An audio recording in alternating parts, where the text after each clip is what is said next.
So for what it's worth, here's my views on the Kurt Zouma situation. I believe there's several prejudices at play here, and I want to compare it to three other examples. So number one is the school teacher Sarah Moulds, who lost a job and is facing court hearings for punching and kicking a horse. This has been frequently covered by all forms of media, and we'll get into that a little bit shortly. So the second one is the husband of the joint master of the Essex Hunt, who, due to some excellent surveillance and work by North London hunt saboteurs, was exposed and caught trapping, capturing and torturing a fox with a garden fork. Now, this has hardly been mentioned in the media, and he's yet to be officially charged. So that's two.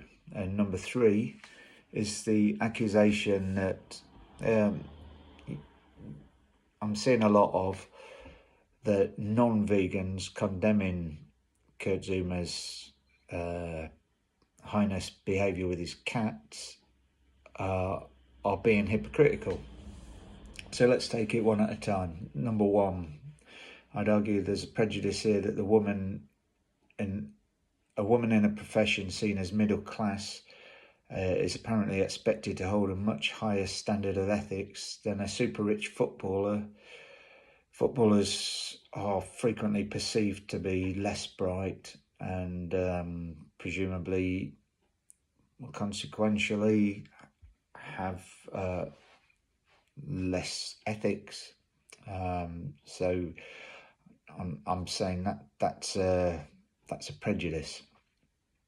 I've no doubt that Sarah Moulds' legal team are carefully watching the Zouma case and will argue that their client's crime against a huge animal, the horse, is far less serious than that of Kurt Zouma against a very small and very vulnerable cat. Now, I should say here that I'm very pleased that Sarah Moulds has been forced to face the consequences, both professionally and legally, of abusing an animal. What she did was cruel and criminal, and she deserved to lose her job, and she deserves to face the full weight of the law for her actions. However, consistency is required. So on the second example, the terrierman, or countryman as they prefer to call him in their own magazine, despite denying he's anything to do with them.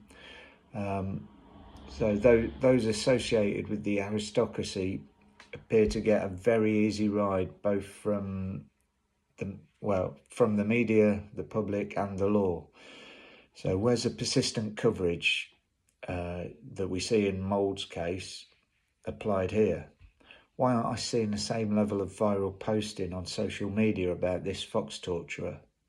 And while we know who he is, why hasn't the media named him, the guy torturing the fox? He should also lose his job and face a hefty prison sentence. What he did was far, far worse than what we saw in either Moulds' case or the case of Kurt Zouma. So yeah, he should be facing a very serious sentence, in my opinion.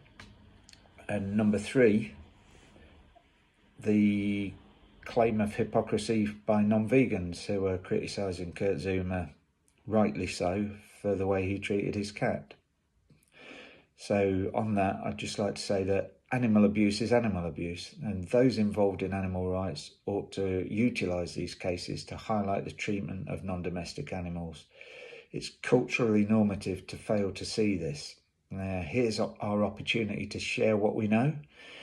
People, in my experience, aren't hypocritical unless and until they're aware of the suffering caused and that it is not required, i.e. we don't need to eat meat, we don't need to eat animal products, we don't need them for clothing, for entertainment, or for any other purpose.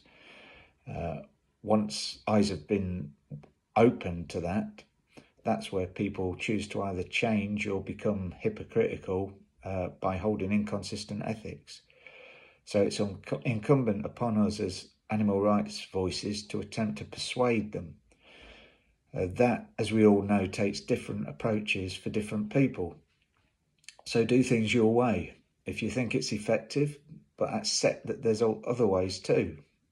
Just telling people they're hypocrites is not likely to get a positive reaction.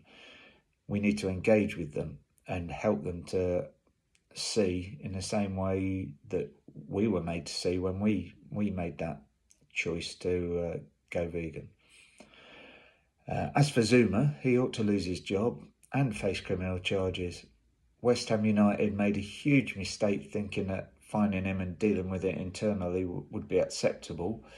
In fact, watching David Moyes justify his selection of Zouma for last night's match was really difficult to watch.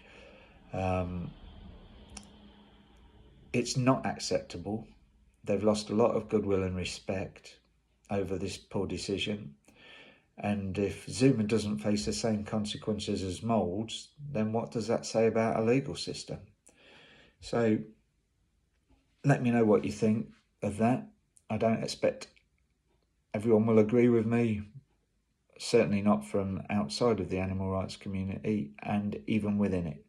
So I look forward to hearing your views, and I'm happy to chat to anyone about it.